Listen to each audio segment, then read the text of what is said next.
रामकृष्ण हरी भाविकजन हो.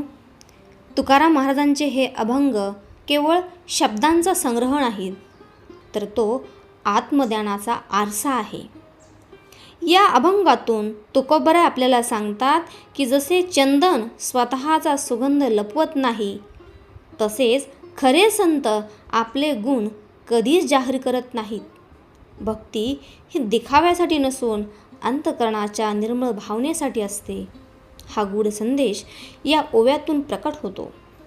जगात अनेक जण भक्तीचे रूप धारण करतात, पण ज्याच्या अंतःकरणामध्ये दया, नम्रता आणि सत्य आहे, तोच खरा भक्त ठरतो. तुकाराम महाराजांनी अत्यंत साध्या उदाहरणातून जीवनातील मोठे सत्य उलगडून दाखवले आहे. चंदन, पारस, दीप आणि पाणी यांसारख्या प्रतिमातून त्यांनी संतांचा स्वभाव आणि भक्तीचे खरे स्वरूप स्पष्ट केले आहे. हा अभंग आपल्याला बाह्य अवडंबर सोडून अंतर्मन शुद्ध करण्याची प्रेरणा देतो. खरी भक्ती ही शब्दात नसून आचरणात असते, हे तुकोबराय अत्यंत मार्मिकपणे सांगतात. मनाला स्पर्श करणारे हे विचार आपल्या जीवनालाही नवीन दिशा देतात. चला तर मग तुकोबरायांच्या या अमृतमय अभंगाचे श्रवण करून आपल्या अंतःकरणाला भक्तिरसाने पवित्र करूया. अधमाची यारी रंग पतंगाचे परी, विटे न लगता क्षण मोल जाय वायाविन. सर्पाची या परी विषय भरला कल्हारी, तुका म्हणे देवा मज झनी ऐसे दावा. याचा अर्थ असा आहे की हीन मनोवृत्तीच्या मनुष्याचे प्रेम पतंगाच्या अल्पावधी चमकणाऱ्या रंगाप्रमाणे असते. थोड्याच काळात ते रंग नष्ट होतात आणि त्याला दिलेले मोल वाया जाते. हीन मनोवृत्तीच्या मनुष्याच्या अंतःकरणात सर्पाप्रमाणे विष भरलेले असते. तुकोबा म्हणतात, मला असे प्रेम भक्ती अजिबात आवडत नाही. आनिकाची स्तुती आम्हा ब्रह्महत्या, एका वाचुनी त्या पांडुरंगा. आम्हा विष्णुदासा एकविध भाव, न म्हणो या देव आनिकासी. शतखंड माझी होईल रसना, जरी या वचना पालटेन. तुका म्हणे मज आनिका संकल्पे, अवघीच पापे घडतील. आम्ही एका पांडुरंगाशिवाय इतरांची स्तुती केली तर ब्रह्महत्येचे पातक लागेल. आम्ही विष्णुदास पांडुरंगाचे एकनिष्ठ भक्त आहोत, म्हणून अन्य देवतांना मानत नाही. या वचनामध्ये मी जर खोटं बोललो असेल तर माझ्या जिभेचे 100 तुकडे होतील. तुकोबाराय म्हणतात, एका पांडुरंगाशिवाय इतर संकल्प माझ्या मनात प्रवेश करतील तर जगातील सर्व पापे मला लागतील. तान्ह्याच्या धनी फिटे गंगा नव्हे उनी, माझे मनोरथ सिद्धी पावावे कृपानिधी. तू तो उदरांचा राणा, माझी अल्पची वासना. कृपादृष्टी पाहे, तुका म्हणे होई साहे. तहानलेल्याने गंगेचे पाणी प्यायले तर गंगाजळ कमी होत नाही. हे कृपानिधी, माझे मनोरथ सिद्धी पाहू देत. तू उदार राजा आहेस आणि माझे मागणे अगदी थोडे आहे. तुकोबा म्हणतात, तू फक्त माझ्याकडे कृपादृष्टीने पहा आणि मला मदत कर. संतांचा अतिक्रम, देव पूजितो अधर्म. येती दगड तैसेवरी, मंत पुष्पे देवाश्री. अतितासी गाळी, देवा नैवेद्यासी पोळी. तुका म्हणे देवा, ताडन भेदकाची सेवा. म्हणजे काय की संतांचा अनादर करून जो देवाचे पूजन करतो तो अधर्माचरण करतो. देवावर मंत्र पठण करून टाकलेली फुले दगडाप्रमाणे आहेत. दारात आलेल्या भुकेल्या अतिथीला अन्न न देता देवाच्या नैवेद्याला पुरणपोळी करतो. तुकोबा म्हणतात, अशा प्रकारे देवाची सेवा करणे म्हणजे देवाला दिलेली एक प्रकारची शिक्षाच आहे. करणे ते देवा हेची एक पावे सेवा, अवघे गडे येणे सांग, भक्त देवाचे ते अंग, हेची एक वर्म, काय बोलिला तो धर्म, तुका म्हणे खरे, खरे त्रिवाचा उत्तरे. देवाला ज्या प्रकारची भक्ती सेवा आवडते त्याच प्रकारची भक्ती सेवा मनुष्याने करावी, कारण भक्त हा त्या परमेश्वराचा अंश आहे. देवाला आपल्याप्रमाणेच भक्तपूजा केलेली आवडते. हेच धर्माचे रहस्य मी सांगत आहे.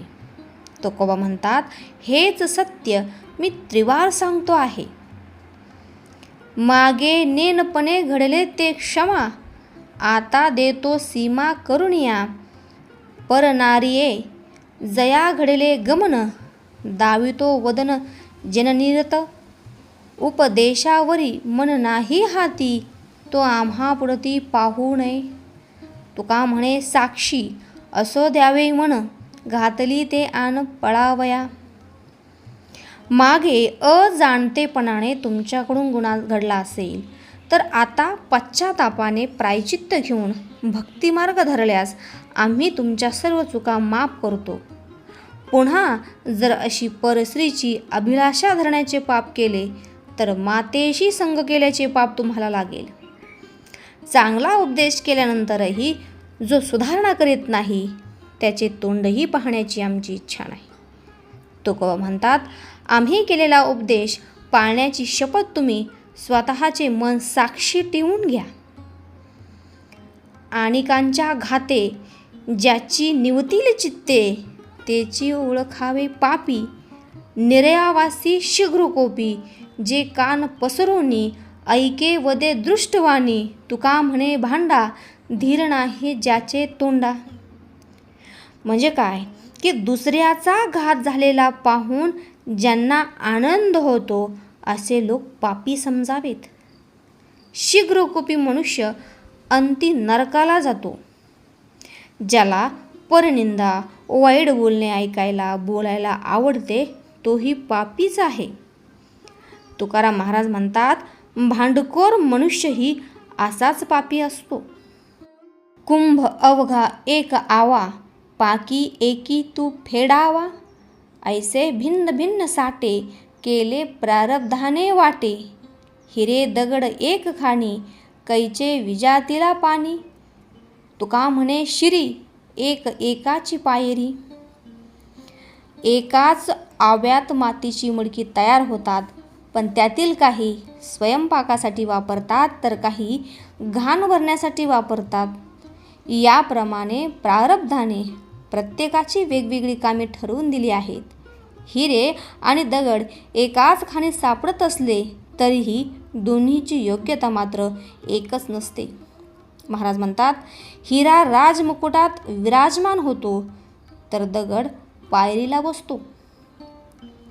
मांडे पुऱ्या मुखे सांगू जाणे मात, तोंडी लाळ हात चोळी चिरते, ऐसियाच्या गोष्टी फिक्या मिठेविन, रुची नेदी अन्न चवी नाही, बोलो जाणे अंगी नाही शूरपण, काय ते वचन जाळावे ते, तुका म्हणे बहु तोंडे जे वाचाळ, तंग तेची मूळ लटिक्यांचे. काही लोक मांडे पूजा यांच्या चवीचे नुसते वर्णन करून हात नाचवतात. अशा लोकांचे वक्तव्य मीठ नसलेल्या भोजनाप्रमाणे बेचव असते. अंगी किंचितही शौर्य नसताना नुसत्या बडाया मारून काय उपयोग. तुकोबा म्हणतात, फक्त बडबड करणारी माणसे ढोंगी असतात, खोटारडी असतात. न लगे चंदना पुसावा परिमळ, वनस्पती मेळ हाकारुनी, अंतरीचे धावे स्वभावे बाहिरी, धरिता ही परी आवरेना, सूर्य नाही जागे करत या जना, प्रकाश किरणा कर म्हणू, तुका म्हणे मेघ नाचवी मयुरे, लपविता खरे येत नाही. अरण्यातील चंदन वृक्षाला आपल्यातील सुगंधाचा पुरावा इतर वृक्षांना द्यावा लागत नाही. अंतःकरणातील सत्य आपोआप बाहेर पडणे हा त्याचा स्वभाव असतो. सूर्य जगाला जागे व्हा असे म्हणत नाही किंवा सूर्यकिरण तसे सांगतही नाहीत। उगवणे हा त्याचा मूळ स्वभाव आहे। तुकाराम महाराज म्हणतात, आकाशात मेघांची दाटी झाली की मोर आपला आनंद लपवून ठेवू शकत नाही। लाचू लागतात, त्याचप्रमाणे सत्य लपत नाही। श्रोतेहो, आपल्याला आजचा हा व्हिडिओ कसा वाटला याच्या प्रतिक्रिया कमेंटद्वारे आमच्यापर्यंत पोहोचवा।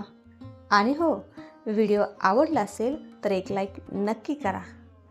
पुन्हा भेटूया अशाच एका नवीन व्हिडिओमध्ये। तोपर्यंत रामकृष्ण हरी।